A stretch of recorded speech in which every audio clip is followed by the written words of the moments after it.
can Pixar's latest hop, hop, hop into my good... I can't even get through that.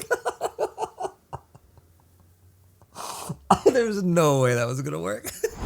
What is going on, everybody? Tom Chattelbash here, and I'm happy you stuck around. That was brutal.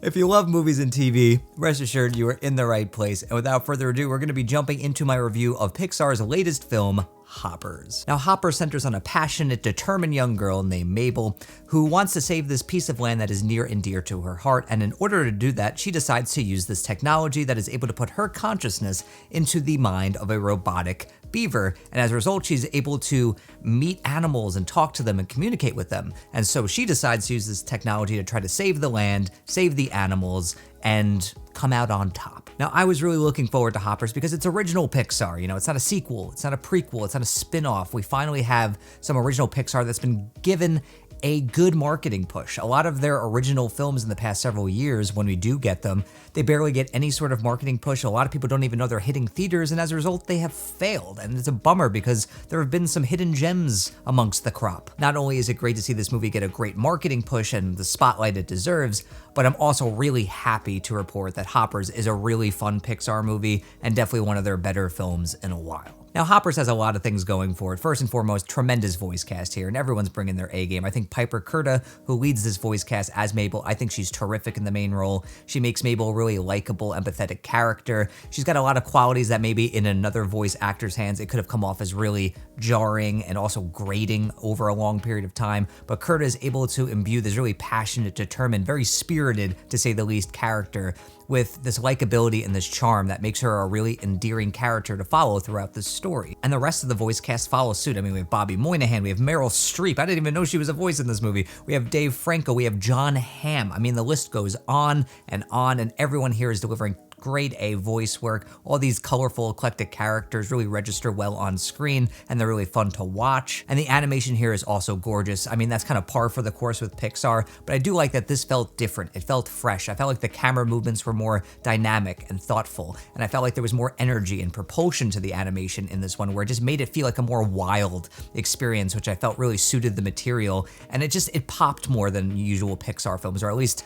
the Pixar films that have come out in the past several years. This one really stands out definitely in terms of the animation. There's a lot of great stuff going on here. It's colorful, it's vibrant, it's energetic. It just really leaps off the screen in all the best ways, and I loved it. Now, in terms of the story, I think it has an incredible beating heart to it. I think this is a movie that wears its heart on its sleeve earnestly. It establishes that very early on, and it does so really effectively in only the way that Pixar can. I mean, this movie definitely tugs at the heartstrings and tugs at them damn hard, and it got me because there are a lot of personal things that I was able to put into the story because I related to Mabel in a lot of ways, especially in regards to a relationship that's explored between her and a relative that felt very near and dear to me, and so that really got me. But it's really that core relationship between Mabel when she's in the mind of this robotic beaver and this king beaver who's voiced by Bobby Moynihan. Their core relationship, their budding friendship is so much fun to watch. It's so heartwarming and funny and charming, and it really becomes the emotional core of the film. And in the climax, when things get truly wild, that friendship really keeps things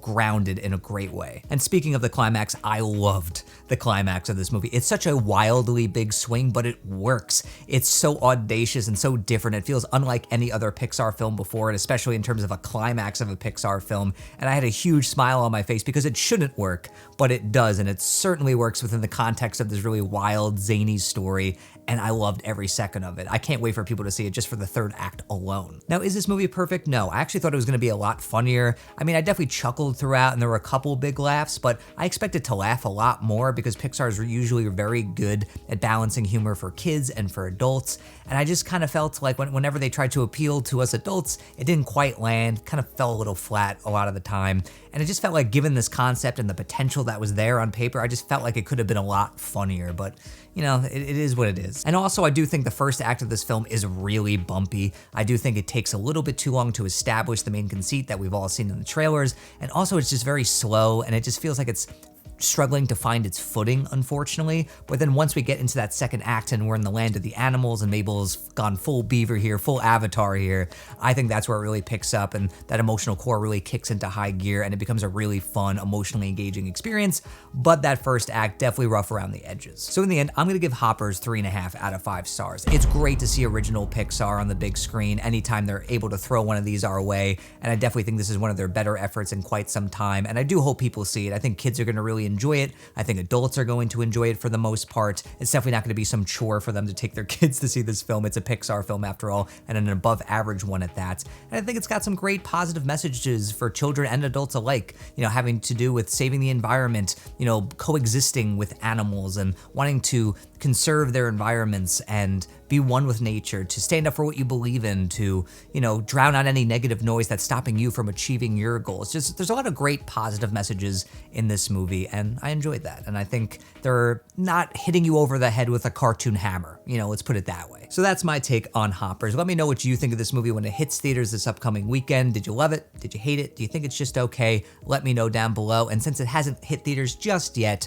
let me know if you're excited for this one. Comment down below, let me know. And until next time, everybody, I'm Tom Chattelbash, YouTube's most reliable movie critic.